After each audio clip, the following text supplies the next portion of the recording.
უბრალოდ კითხვა მაქვს. რისთვის გჭირდება ეს ეკონომიკური ზრდა? აი რისთვის გჭირდება? თუ ჩვენი მოქალაქეები საკუთარ ჯიბეზე, საკუთარ სოციალურ მდგომარეობაზე ამას არ იგრძნობენ. მაშინ რისთვის გჭირდება ასეთი ეკონომიკური ზრდა? იმისთვის, რომ ისევ ერთი და იგივე ოჯახები გამდიდრდნენ და გაზარდონ საკუთარი შემოსავლები და საკუთარი ბიზნესები.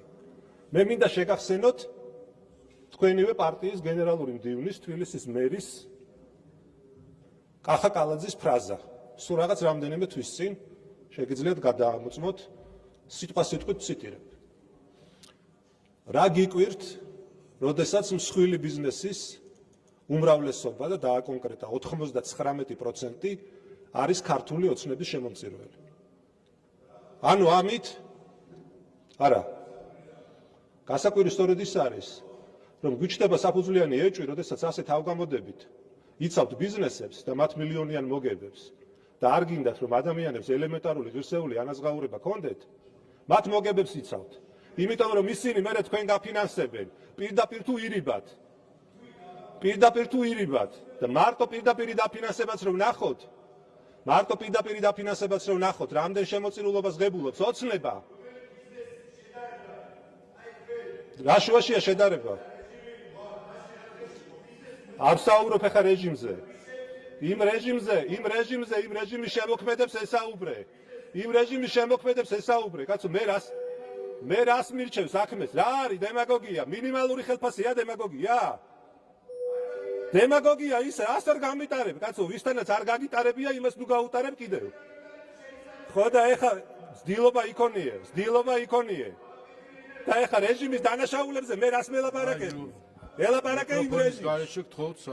და მე გელაპარაკები ადამიანის ღირსეულ ცხოვრებაზე, რომელიც უნდა იყოს გარანტირებული ამ ქვეყანაში და ამაზე პასუხისმგებლები თქვენ ხართ, თითოეული თქვენგანი.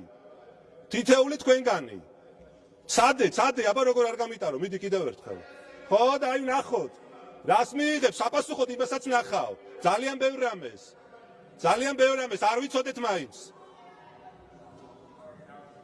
ხო და ამაშია ზუსტად საქმე, რომ თქვენ რეალურად ამ ინიციატივის ჩაგდებით, ის მაინც გეთქვათ მართლაც, რომ შეიძლება კი ბატონო რაღაც ხარვეზია, უფრო სამუშაოა, ინფორმაცია მოსაძიებელი და ასე შემდეგ. ერთისამე არაფერი ხარვეზი არ არის. ძალიან მარტივად შეიძლებოდა ამ ინიციატივაზე დათანხმება. ძალიან მარტივად. ეს არ არის არანაირი დიდი წნეხი ბიუჯეტისთვის და არც კერძო სექტორისთვის. მაგრამ თქვენ არ გაწყობთ, მე პირდაპირ გეტყვით, რომ თქვენ არ გაწყობთ კერძო სექტორს ოდნავ მაინც შეუმცირდეს მოგება, იმიტომ რომ ის მოგება ნაწილობრივ მერე თქვენთან მოდის. და გაზრდილ ფასებზე რო საუბრობთ, ისიც გახსოვდეთ, რომ პირდაპირ თუ ირიბი გაგებით, სწორედ პარტია ქართული ოცნება ზის იმ ფასების წილში. იმიტომ რომ იმ ბიზნესების კოლოსალური მოგებები მერე თქვენთან მოდის თქო გეუბნებით, გნევად ოფიციალურად და გნევად არაოფიციალურად, ასეა ეს. და გაზრდილ ფასებზე თუ ვინმე არის პასუხისმგებელი, პირველ რიგში ხართ თქვენ.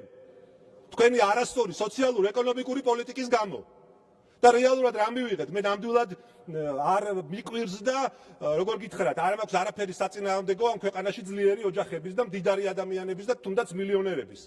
მაგრამ გასაგებია, როდესაც ამ პარლამენტის თქვენი უმრავლესობის შემადგენლობაში ყოველი მეორე მილიონერია, მათთვის რთულია ამაზე საუბარი, უბრალოდ ძალიან რთულად აღიქვამენ. რა მნიშვნელობა შეიძლება კონდეს 180,000 ადამიანისთვის 500 ლარით მინიმალური ხელფასის ზრდას? რთული გასაგებია. იმიტომ რომ ეს 500 ლარი, რაც მათთვის სასიცოცხლოდ მნიშვნელოვანია, ბევრი თქვენგანისთვის ერთი ლანჩია. ეს არის აქ პრობლემა და ძალიან რთული გასაგებია და აღსაქმელია. ამიტომ შეიძლება ვიყო მილიონერების წინააღმდეგი პარლამენტში და არა იმიტომ რომ ზოგადად მაქვს ამასთან დაკავშირებით რამე პრობლემა. ასე რომ როდესაც თქვენ ამ ინიციატივას აგდებთ, ასე უტიფრად პირდაპირ გეუბნებით, რომ პირდაპირ წირავთ 100,000-ობით ადამიანს სრულიად შეუსაბამო ანაზღაურებისთვის, მონური ექსპლუატაციისთვის და ის ორი ნაბიჯი სხვათა შორის, რომლის სუფთა მოგება 60 მილიონს შეადგენს და ეს ოფიციალური ინფორმაციით დასტურდება, რომლის ერთ-ერთი დამფუძნებელი თქვენი კომუნიკაციების ეროვნული კომისიის თავმჯდომარე გახდათ 8 წლის განმავლობაში და ამ მილიონიანი მოგებების პარალელურად ყველაზე მაღალ ანაზღაურებადი ჩინოვნიკი იყო, სწორედ მის ორ ნაბიჯში ეპყრობიან ყველაზე სასტიკად იქ დასაქმებულ ადამიანებს და მართლაც რომ მონურ ექსპლუატაციას უწევენ. აი ამ ორ ნაბიჯში, რომელიც რა თქმა უნდა არის თქვენთან დაკავშირებული კომპანია. ამას არ აქვს არანაირი მნიშვნელობა. რა მნიშვნელობა აქვს გახარიას დროს ვინ იყო კომუნიკაციების კომისიის ხელმძღვანელი? რა მნიშვნელობა აქვს? საუბრობ ორ ნაბიჯზე, რომელიც არის თქვენთან დაკავშირებული კომპანია. და გითხარით, რომ კახა კალაძემ თავად თქვა, რომ ბიზნესის 99% არის ოცნების შემომწირველი. ბიზნესის 99% თუ თქვენი შემომწირველია, მაშინ ძალიან ბუნებრივი ხდება და გასაგები ხდება, რატომ არ გინდათ ამ ბიზნეს მოგება შეუმცირდეს. ელემენტარულად მცირედით მაინც იმის გამო, რომ საკუთარ თანამშრომლებს ანაზღაურება გაუზარდონ. და კიდევ ვიმეორებ, თან აზე საუბრობთ 1050 ლარზე. 1050 ლარზე, რომელიც არის მართლაც მინიმუმის მინიმუმი. და ესეც არ გვემეტება ჩვენი მოქალაქეებისთვის. ესეა, ამას ვლაპარაკობ ზუსტად, აი როგორც გესმით და რაც გესმით, სიტყვა სიტყვით ამას ვლაპარაკობ. სიტყვა სიტყვით ამას ვლაპარაკობ. და ბიზნეს ექნება იმის საშუალება ვისაუბრე ამაზე, რომ ადაპტირდეს ამ ახალ წესებთან. ამ ახალ წესებთან. კარგად მოიკითხეთ, რა ხდება სუპერმარკეტებში? რა ხდება სუპერმარკეტებში? რომლის ფასებმა თითქოს ასე ძალიან შეგაწუხეს და ახლა აღმოაჩინეთ, რომ ძალიან მაღალი ფასებია და როგორი მონური ექსპლუატაცია მიდის იქ თანამშრომლების, რომლებიც მოლარე ოპერატორებიც არიან, დამლაგებლებიც, მიმწოდებლებიც, აღბრიცხველებიც და ყველაფერი ერთად. 8 საათის მაგივრად 16 საათი ამუშავებენ და ისიც რამდენ ლარზე? 750 ლარზე. ეს არის დღეს საშუალო სტატისტიკური ხელფასი საცალო სუპერმარკეტების ქსელებში დასაქმებული ადამიანების. და ის არ გინდათ, რომ ადამიანებს რამდენიმე ასეული ლარით გაეზარდოთ ხელფასი. ეს არის პირდაპირი რეალობა და ყველაფერს თავის სახელი უნდა დაერქვას. და აქ როდესაც საუბრობდით კიდევ საერთაშორისო გამოცდილებაზე, მინდა შეგახსენოთ, რომ არსებობს ადამიანის უფლებათა დაცვის საერთაშორისო სამართალი, სხვას რომ ყველაფერს თავი დავანებოთ. და მინდა მოგიყვანოთ რამდენიმე მაგალითი, მაგალითად გაეროს კონვენცია, ადამიანის უფლებათა საყოველთაო კონვენცია, ასევე ევროსაბჭოს ევროპის სოციალური ქარტია და სოციალურ უფლებათა ევროპული კომიტეტი. და ბატონი პაატარო ვერ ერკვეოდა, რა საიდან მოიტანეთო 1050 ლარი. საიდან მოვიტანეთ? და ბატონო პაატარო სწორედ ამ ევროპული სოციალური ქარტიის პრაქტიკით მინიმალური ხელფასი იცით რამდენი უნდა იყოს? საშუალო მინიმალური ხელფასი უნდა იყოს საშუალო ხელფასის არანაკლებ 50%-ისა. სად ერთგან? არ არის, ყველგან არის 1050. არავით არის ჩვენი კანონით. არ არის ბატონო, არა. არ არის. მინიმალური ხელფასი არის გამოყვანილი ელემენტარული წესიდან, რომ მინიმალური ხელფასი უნდა იყოს საშუალო ხელფასის მინიმუმ 50%. და რამდენი არის საშუალო ხელფასი? ხომ არის 2271 ლარი. და მარტივად ვნახავთ რამდენი გამოდის მისი 50%. ასე რომ აქ პრობლემა ამაში კი არ არის. პრობლემა არის ის, რომ სინამდვილეში თქვენ არ გინდათ დაიცვათ ჩვენი მოქალაქეები დაბალი შემოსავლებისგან. აი თითქოს მაღალი ფასებისგან ხო გინდათ დაიცვათ და ძალიან წუხთ ამაზე. მაგრამ დაბალი შემოსავლებისგან არ გინდათ დაიცვათ.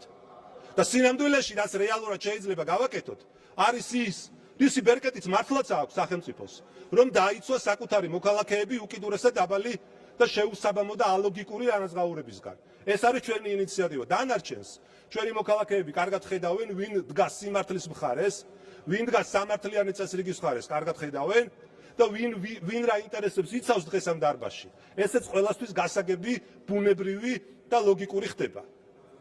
თქვენ ამოიწურა ერთი წუთი დავუმატეთ. ტარიფი ელექტროენერგიაზე, გაზრდილი ფასები, გაზრდილი გამბაშება ავტომობილებისთვის და ზოგადად გაძვირებული ცხოვრება. და ჩვენი სოციალური პაკეტი არის მინიმალური ხელფასი, გაზრდილი პენსია, გაზრდილი საარსებო მინიმუმი, უმუშევრობის დაზღვევა და ასე შემდეგ. და ეს არის ის სხვაობა ჩვენს შორის. და ამ სხვაობას ჩვენი მოქალაქეები კარგად ხედავენ. და სხვათა შორის ბატონი პაატა აქ პენსიებზე რო საუბრობდა, პენსიებზე ვისაუბროთ, როდესაც პენსიების ზრდის კანონ პროექტით შემოვალთ, მაშინ ესეც კიდევ ერთი დასტურია იმისა, რომ კონკრეტულად საარსებო მინიმუმზე განსაკუთრებული არაფერი ქონდა სათქმელი. ასე რომ მე მიუხედავად ამ წინააღმდეგობისა, რა თქმა უნდა, ამის იმედი სამწუხაროდ არ მაქვს, მაგრამ კიდევ ერთხელ მოგიწოდებთ, რომ ხარი დაუჭიროთ ამ ინიციატივას.